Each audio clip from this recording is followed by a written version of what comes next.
আপনার ধারণা অনুযায়ী একটি 6 বছরের বাচ্চা কি করতে পারে? অনেকেই হয়তো বলবেন ABCD হয়তো পুরোটা বলতে পারবে বা তার থেকেও কিছু একটা বেশি, কিন্তু না, সব বাচ্চা এই সামান্যটুকুতে সীমাবদ্ধ থাকে না।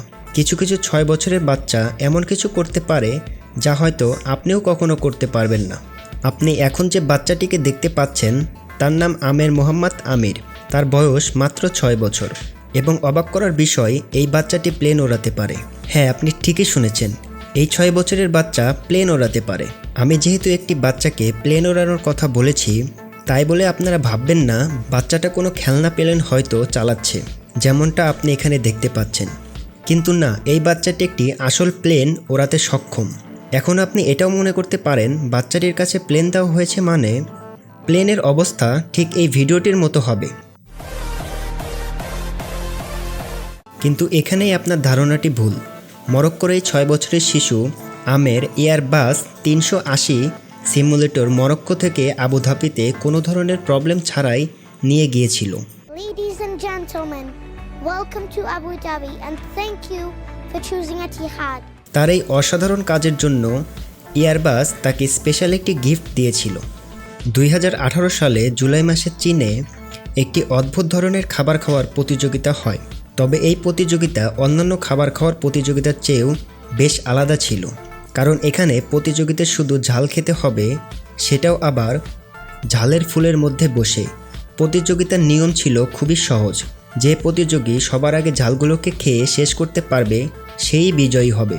যেহেতু এত ঝাল খাওয়ার কারণে তাদের শরীরের অবস্থা সহজেই খারাপ হয়ে যেতে পারত, তাই প্রতিযোগিতার শুরু থেকেই ডক্টর উপস্থিত ছিলেন সেই প্রতিযোগিতায়। এবং কেন জানি আমার মনে হচ্ছে এই সকল প্রতিযোগিতারা যখন সকালে বাথরুমে যাবে তখন তাদের অবস্থা খুব একটা ভালো হবে না বলে আমার মনে হয়। এই প্রতিযোগিতা ঝালগুলোতে ঝাল তো রয়েছে, কিন্তু ঘোস্ট পেপারের কাছে সেগুলো কিছুই না। আপনারা নিশ্চয় জানেন ঘোস্ট পেপার পৃথিবীর সবচেয়ে স্পাইসি ঝালগুলোর মধ্যে একটি। আর যেখানে গিনিস বুক অফ অল রেকর্ডসের নাম জড়িত, সেখানে তো এমন বিপজ্জনক ঝাল খাওয়ার প্রতিযোগিতা বাদ পড়ার কোনো প্রশ্নই আসে না। এই কারণে 4 জন প্রতিযোগী গিনিস বুকে নাম লাগানোর জন্য এই ঝাল খাওয়ার বিপজ্জনক চ্যালেঞ্জে অংশ নেন। তাদের মধ্যে একজন প্রতিযোগী 10টি ঘোস্ট পেপার মাত্র 30.70 সেকেন্ডে খেয়ে গিনিস বুক অফ অল রেকর্ডসে নাম লিখিয়েছিলেন।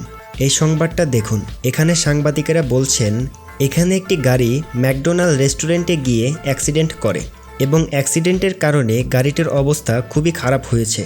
সৌভাগ্যবশত চালক অ্যাক্সিডেন্টের আগেই গাড়ি থেকে বের হয়ে গিয়েছিল, যার কারণে তার শরীরে তেমন গুরুতর আঘাত আসেনি। তো ঘটনাটি প্রথম থেকে শুরু করা যাক। আপনি এখন যে ব্যক্তিটিকে দেখতে পাচ্ছেন তিনি টিকটক এবং ইনস্টাগ্রামে ভিডিও বানান এবং তার নাম অ্যামি কোচিং। ও সম্ভবত এই ব্যক্তিটি ম্যাকডোনাল্ডের উপরে রেগে গিয়েছিল, যার কারণে সে ভিডিওতে এসে ক্ষোভ প্রকাশ করে এবং সে কথাতেই নয় কাজেও সেটি প্রমাণ করে দেখায়। Fuck McDonald's. I'm finna crash into it on my mama. মজার বিষয় হলো এই ব্যক্তিটি এতটাই আজব যে অ্যাক্সিডেন্টের পরে ডাক্তারের কাছে গিয়ে ভিডিও বানাচ্ছিল। প্রথমে সাংবাদিকেরা ভেবেছিল এটি একটি সাধারণ অ্যাক্সিডেন্ট, কিন্তু পরে যখন তারা এই ব্যক্তির আসল ঘটনা জানতে পারে তখন তারা সেটাই নিউজে প্রকাশ করে, যার কারণে পুলিশ তাকে হোম অ্যারেস্টে রাখে। কিন্তু অবাক করার বিষয় হলো এই ব্যক্তিটি লাইভে এসে তার পায়ে লাগানো থাকা জিপিএস অ্যাঙ্গেল মনিটর সিজার দিয়ে কেটে বাসা থেকে পালিয়ে যায়। আমরা যখন এই ভিডিওটি পাবলিশ করছি তখনও তিনি বিভিন্ন জঙ্গলে রাত কাটাচ্ছেন। আপনি যদি এই অদ্ভুত ভিডিওর কর্মকাণ্ডগুলো পরবর্তী ধাপ দেখতে চান তাহলে আপনি তার ইনস্টাগ্রাম চেক আউট করে দেখতে পারেন। তো এই ছিল আজকের ঘটনাগুলো। আজকের ভিডিওটি আপনার কাছে কেমন লাগলো তা অবশ্যই আমাদের কমেন্ট করে জানান, কারণ আপনার একটি কমেন্ট আমাদের মোটিভেট করবে আরও ভিডিও বানানোর জন্য। তো দেখা হচ্ছে নেক্সট ভিডিওতে। আল্লাহ হাফেজ।